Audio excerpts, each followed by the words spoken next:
Well, here we are, guys. It's been a wonderful build so far. I hope you've been enjoying it. Make sure to smash that like button if you've been watching the series. This is the last piece that I finished. It was the floor plate, the servo-driven interior, and the never-seen-before adjustable seats. Now, this is all 1/6 scale stuff that you're looking at. It's quite large. Look at this. This is the SIXER 1 Samurai body that we built. It has magnetic doors, latching rear door, latching front hood, moving like functional windshield wipers, servo-based, as well as roll-up windows. Actual roll-up windows, you heard me right. On this side, you can see that I built the engine and transmission. This is where the motor is housed on the inside, as well as the output shaft. I did take this apart and put the bearings in the shifting fork that I missed in the first episode, and took off the top part, painted it the same accent color. So this is ready to go. Now, the final push. Let's build the bottom frame rails and the suspension. For any kind of metal on metal with screws into frame rails or anything like that, I am going to be using a blue thread lock. Handy little tip I show from time to time, just put your thread lock right into a lid. Looks like I need to get some more. Hey, a little thread lock goes a long way. So both frame rails, and it looks like these pieces here are going to be shock hangers. Ta-da! And in this beautifully packaged piece, I'm going to need these two in the top corner.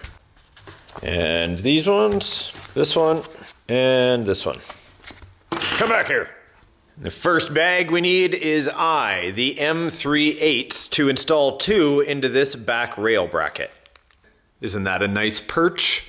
And then we need this triangle right here, which is going to get mounted up out the side like that. But be careful if you're building along, because this piece is going to need bag L. And we're going to install the front piece like that. Couple of the same bag eyes. So just a tap into the Loctite. And then basically you're just mimicking the same thing on the front. The only noticeable thing to mention is that this one in the front uses 2 screws and that this one at the back only called for 1. And of course, once one side's done, do the exact same to the other. What is this? This is the first piece that actually strings these two together. So right through these larger holes right here and here. Okay, I'll just turn these pieces around like this. I'm going to slide the piece into the end. And then same thing. But I'm making sure that the screw holes and the flat spots are facing that direction. So straight vertical. I'm going to go ahead, flip this right upside down. There are 2 grub holes right here and here. I'm going to put 2 grub screws in here to make sure this rod doesn't twist. And those come in bag JM. And just the smallest amount of thread lock. Thank goodness, because I don't have a lot. So here you can have a look. Now, you remember right here where I showed there was only 1 screw that went in? This is because this is where we install the cross brace. This black bar right here goes in there, and you use from bag L, those big long 14 mils. So for now, this is the frame that you should have on either side, everything looking symmetrical. Let's move on. If you're just joining us, this is the instruction video that I have to go on. They don't have an instruction book per se, but you can go and scroll through. They show you what kind of bag you need, what should be in there, and how to assemble the parts step by step. Now for the next pieces, we need these and straight across for the gears. Well, that's easy to pick out of the box. 1, 2. Now these are very small, thin pieces, but they seem strong. Okay, so gears and rods and the whole deal, when you're building a small transfer case like this, you normally have like a shaft, a bearing, which will go on this side, and a rod that goes through the center. Well, this little one has 3 of them all together. So you can see one is an output drive for the drive shaft, and then the top one is going to be the same thing. So I'm going to take a bearing. I'm actually going to seat it right into the housing itself. Makes it a little bit easier, I found, as a tip or trick, I guess, if you are building along with me. Personal preference, I would say. And then, of course, add one to the final. Then I can take this outside housing. What I want to do is add a dab of grease in there. Nothing too substantial because I don't want to lock up those gears with grease.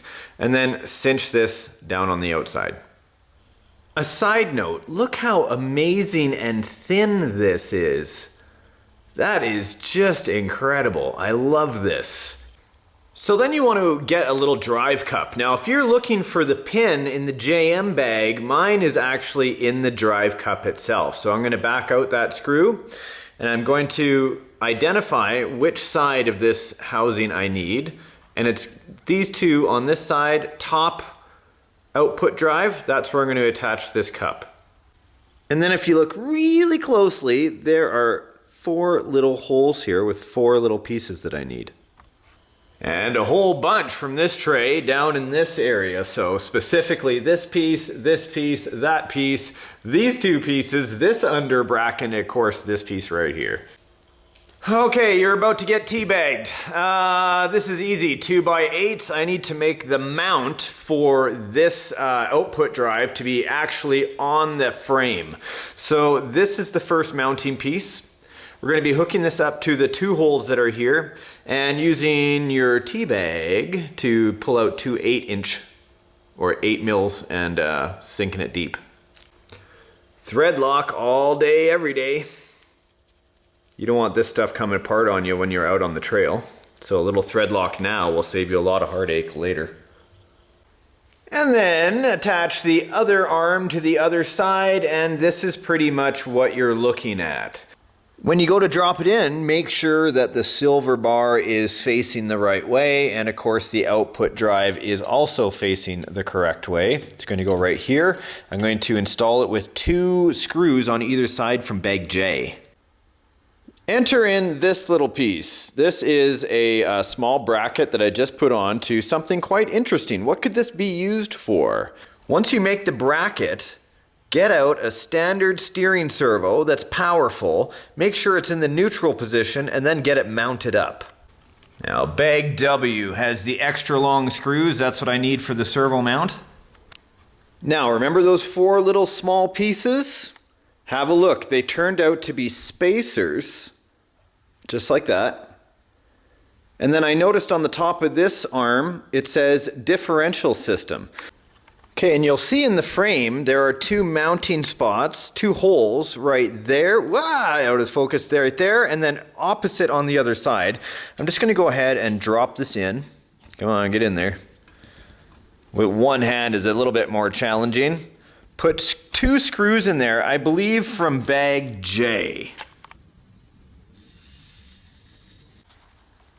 There's the screws going in, and then we finally get to move on to the axle. Yes, so I'm gonna need some steering rods, some suspension.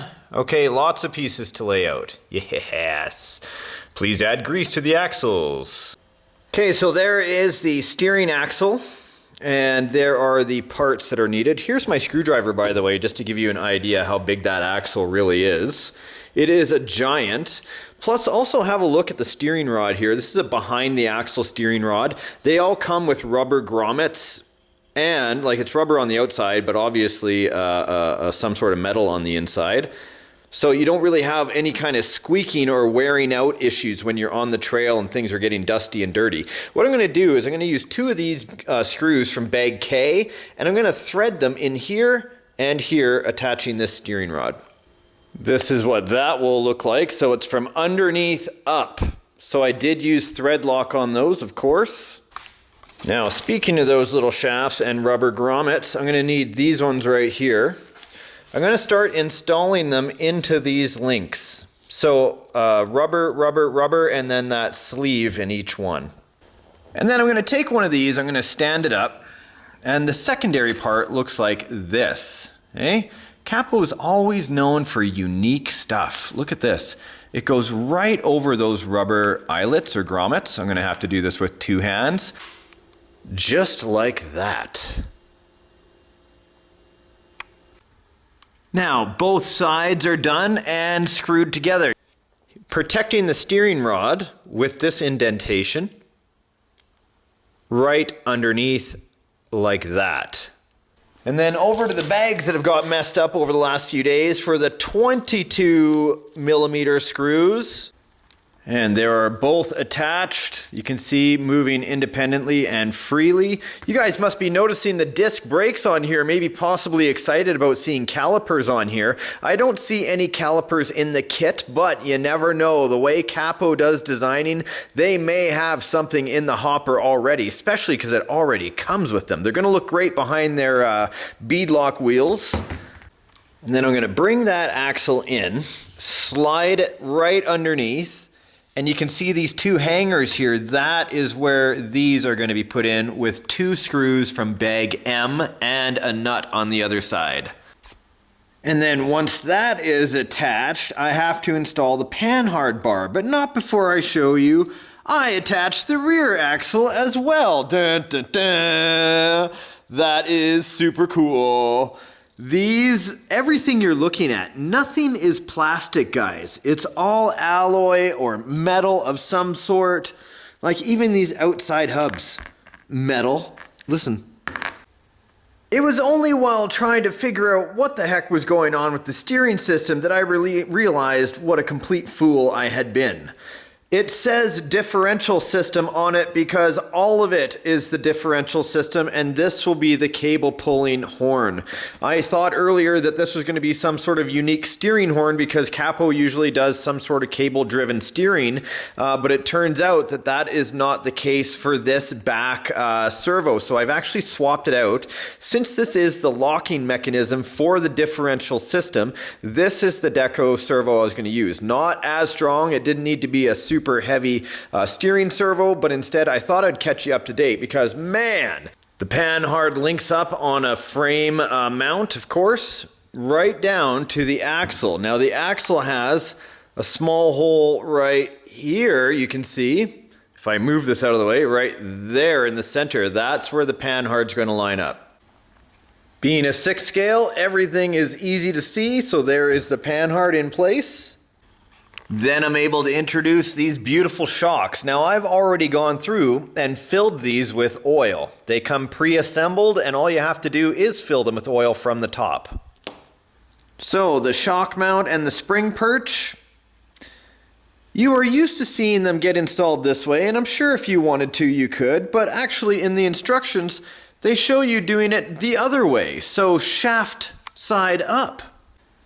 And then after install, looks just like that. It's quite a bit of travel on it. Now imagine this. This is why it was extra confusing, because there's a panhard link right here even at the back. So panhard at the front and panhard bar at the back. It stops all that twisting around. Now, if you've never worked with cables before for differentials and stuff, be careful not to fray the end. You want to make sure not to have any spare wires there. Not only can they poke you and it hurts like a son of a gun, but it also makes it difficult for you to thread later. So the entire time I've been careful not to wreck the end. This is a small spring. It's actually a wire sheath that slides over that wire. And here's a neat little bag of parts that I need. To start with these black ones. I'm also going to slide that down the cable. Then I grab the spring, slide that down the cable. It's going to go inside the cup. Then one of the red stoppers, you guessed it, and right in. Then the second spring sleeve. This all goes through the differential system, and then I'm threading it through this hole. And then I'm going to unspool and basically do the same thing with the back cable. I'll thread it through the second hole. And then I had to make this little contraption right here, which is like how the diff lock works. It's going to have one on either side. But if you see that, that's the cable puller up at the top. This mount I have on here is backwards. It should be inset so it can take these springs. So now both of them are installed. You can have a look here. So what has to happen, and this is kind of a really unique thing, I love the engineering behind this. I got to put the cable through this, then I'm going to put a small ball bearing in here that's going to push up against the cable. Then I'm going to put a small set screw in here, which is going to help lock that cable in place. And then I'm taking my set screw right now. I'm going to put a little bit of Loctite on it off camera. And then because I have a magnetic screwdriver, I'm going to stick the ball bearing right on the end, if you guys can see that. And then just like that, gonna make the cable not too tight, just taut though, and then just gently cinching it up. Done. Now here my kit kind of goes away from the stock build, as since I'm a marketing partner, I'm lucky enough to get all the option parts that come through. Well, this is the plastic bumper sitting on top of the cast alloy bumper. You'll see the alloy bumper also has a hitch that you can use. So I'm going to take this one, that's why it's not painted, just show you that this is the one that would come with the kit. You'd have to pre-paint it, and of course this is the option kit that is available. If you guys are interested in getting this particular kit or any kind of other Capo stuff, check the information box down below. I have linked to my friend's website, Kai Wong, trusted source for Capo products in Hong Kong. You guys go ahead and use that. Check out more information below. Let's get this installed. So the first thing on the back, you'll notice there is 2 screws. There's also screws for the back plating, but I'm going to focus on the screws for this bar right here. Let me show you installed. Well, and here it is. It isn't your run-of-the-mill build, guys. This is CNC'd. Look at this. You can even look in the corners. It looks like a nice TIG weld. Absolutely stunning. I love how it's cut out. You can even get the light shadow occurring.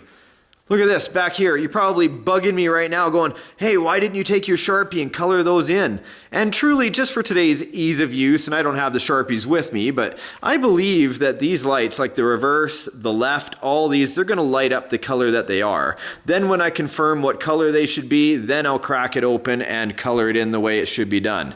It's beautiful. Let's put on the drive shafts. And of course, the drive shafts are not the same length. If you're going to be following the instructions to the book or to the letter, this one will be going in the back of the machine. Short one in the rear. That's what she said. These drive shafts actually don't split into 2 pieces. Most drive shafts will actually come apart, but thankfully this actually doesn't allow us to have these out of sync at all. So they will be perfect and they won't be vibrating or causing any kind of undue stress on the drivetrain. And then because we're kicking butt on this build and moving our way through it nicely, let's drop in the motor and transmission. Now, the motor and transmission needs the tiniest little connecting drive shaft between this and the transfer case. So we can put this in here, and that's all fine and dandy, but how the heck do we attach it? Well, that's where these little 4 pieces, or 4 spacers come in with screws from bag N, which are quite long. 40 mils of screwing.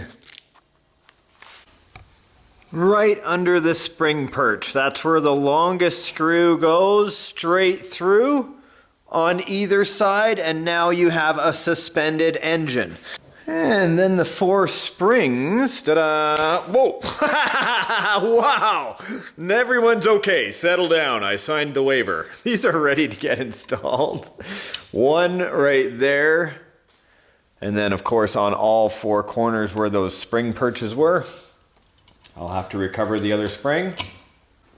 Now here is the second option part for the bumpers. This is the front bumper with a winch mount as well. It also comes with its own hardware, in case you need to know. Now, if you're actually installing this same bumper as I am, you can make sure to remove the grub screws that we had put in here to hold this metal bar in place, so you can thread all the way through into the frame. Aha, for the steering. So this is actually going to get mounted through the frame, through those 2 screw holes, right in the front. So I'm going to be able to do it like that, creating a spot for the steering servo up here. Here is my Deco servo that I'm going to use. Totally waterproof, 30 kilograms, brushless, super powerful, straight out of Taiwan. These things are amazing. So I'm going to be hooking this up. So what I want to do, isn't that epic looking? What I want to do is take this lead right here and plug it into the servo machine. Where is it? Right there. what I used a machine like this for was when I had multiple servos, like when I had a dual servo steering setup on my Low C5, I had to use this machine to actually help make sure that both servos were not fighting each other. So once this is hooked up, then you hook up the power source. So now everything's hooked in and I can select what I want to do. Do I want to manually move it? Do I want to put it in the neutral position, or do I want it to auto center? So right now it's manual. So if I turn the dial, I can actually turn to where I want it to be. If I want it to be in the neutral position, it automatically changes it to neutral. That way, when I power everything up after hooking it on, I don't have it going to one side either or and having to change the steering horns. So that's the way I'd like it. And look at that monster steering horn, guys.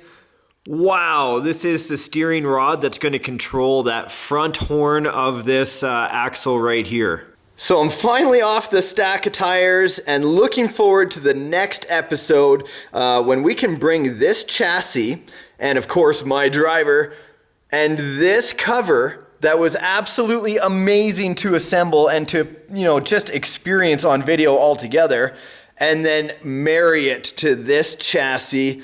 Are you kidding me, guys? Look at this. I still have option parts and other things to put on here, but off camera, I went ahead and assembled the 3-piece actual alloy beadlock rims. Now these are 2.8 size diameter tires on the inside, Capo tires here. These rims actually get directly mounted right to the axle. We call them rims in Canada. They're called wheels everywhere else. I know, I get it. Look at that, the beadlocks totally looking fantastic. Guys, I still have electronics to do. Did you want me to do that in a video so you can see it, or do you want me just to get this together and get it out on the trail? Give me a comment in the comment section down below wherever you can, and smash that like button for all the innovation. Show Capo that you at least appreciate the amount of thought that went into a build like this and the design. Guys, we'll see you in the next episode. Thanks for tuning in. Catch you later. Bye.